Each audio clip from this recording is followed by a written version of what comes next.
Hey guys, so I know you're wondering what's up with that blue back there. Well, it started as a joke and then, we started liking it, so it's a thing at least for today.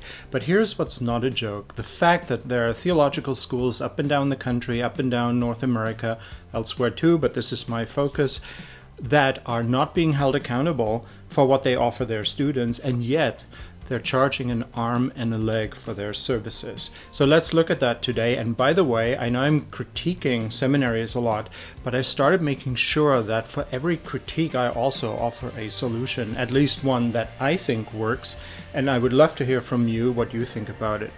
My name's Torsten Moritz. I used to be a professor in theological schools, also universities, and in different countries. And I was also dean for a few years, so I have a pretty good idea how this works. I have interacted as dean a lot with one of the accrediting bodies, the top one here in North America for theological schools, so I know a thing or two about this. The issue is basically that seminaries are, in my view, not doing what they're supposed to be doing. So in the first video in this series, I argued that the Christian story, which at least the Christian seminaries are claiming to be in tune with, that story is deeply decentralizing. That's what Jesus did. That's what Jesus claimed. That's what his own disciples didn't like about him. Read the Gospels and you'll see what I mean. Read Acts and you will see what I mean. But despite their opposition, the story is still decentralized, but not with the help of his own disciples, but with the help of others whose names we really only learn later. The solution to the fact that seminaries tend to not focus on that because it doesn't make for a good centralizing stories, where the few are at the center and they kind of pull the strings. The fact that seminaries are not willing to go there because it conflicts with their own story is deeply troubling. Who's going to hold them accountable? Churches? Probably not. Because churches function the same way as seminaries. You have someone at the top and everything goes down from there.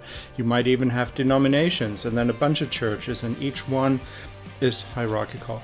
The solution is to take the story of Jesus actually seriously from the beginning, and not just from 100 years later, by the time, when everything had changed. And but today I don't want to keep going on about that. Today what I want to do is ask, how can it be that seminaries that charge amazing amounts of money to their students accounts, in order to offer a product that they're basically not being held accountable for? How can that be? That's my question. So I'll give you examples first of all. Professors are not vetted as they should be. In most theological schools, and I know a lot, and I've traveled around a lot, I've spoken at a lot, I've written research reports on a lot, in most theological schools, there are professors that should not be teaching. It shouldn't be teaching at all, let alone theology. In my opinion, does accreditation address that? Do the validating bodies do anything about that? Are they even aware of the issue? No. They're basically accrediting institutions and then leaving the institutions to make their own decisions. And I have to say, as full disclosure, I have participated in search meetings, when you discuss who you're going to hire as a colleague, where I made bad decisions. I've made great decisions when it comes to teaching assistants. Every one of them that I ever had were amazing. But I've made really bad decisions in terms of supporting the wrong candidate. So even from that perspective, I kind of know what I'm talking about because I messed that up a few times myself. It's not just one person, but I sure played my role in it. And the result of that is that we end up with professors who really aren't equipped to do what we're hiring them to do. However, when I say this, that presupposes that schools know what they are supposed to do. And this is the other problem. If we go behind the scenes and we ask theological schools, do you actually know what you are supposed to provide in terms of education that is somehow compatible with the origins of the story you are telling? In the case of Christian seminaries, the Jesus story, do you actually know what it is? And if you do, why are you a million miles away from it? Why are you instead supplying people with the kind of knowledge they need to sort of rule the roost either locally or in denominations, rather than to actually live out in decentralizing ways the values of the person that you say is so important to you. So we have two problems, and accreditation doesn't address either one or the other. One problem is, what's the story that's supposed to be reflected in seminary education? And the other is, do we actually have the right people? Well, I say we, I'm not in that context anymore, but do they actually have the right people to deliver that, assuming they actually know what they're supposed to deliver? And I'm saying they often do not, even though there are fabulous colleagues in some of these places. But there are also people who should not be teaching. They shouldn't be teaching anyone. They shouldn't be teaching in front of a class. They shouldn't be standing in front of the class, let alone spout off about theological matters that can be irrelevant, wrong, shamelessly partisan in support of other agendas they hold, and all the rest of it. But none of those problems are actually taken care of by the accreditation body. So what do? Here's the positive suggestion. I want to keep this video shorter than usual. I want to move towards shorter videos anyway. Keep going on too long.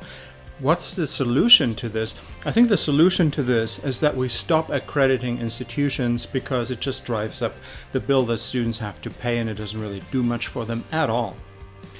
There's plenty of activity, but it doesn't actually affect education materially.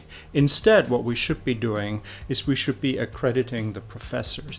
We should make the professors demonstrate and show that they are up to it. But in order to do that, we need not just a different accreditation model, we also need to know what is the story we're actually supposed to provide education for. And in my opinion, most schools don't have it. They have denominational story, or they have a liberal or conservative story, or some other partisan story, or something highly contextual, or whatever the case may be. But if you push hard and you say, how does any of this actually connect with the beginnings, they are in a very difficult place, and they will likely not be able to tell you. If you then ask, well, assuming you could tell me how you connect with the beginnings, how then do you make the connection between that from a world that was super different and ancient a long time ago? How do you make connections that are meaningful from that kind of thing to what we're doing today? Instead of simply accepting that we are whoever we are, and we take our cue from corporate America or corporate wherever we are.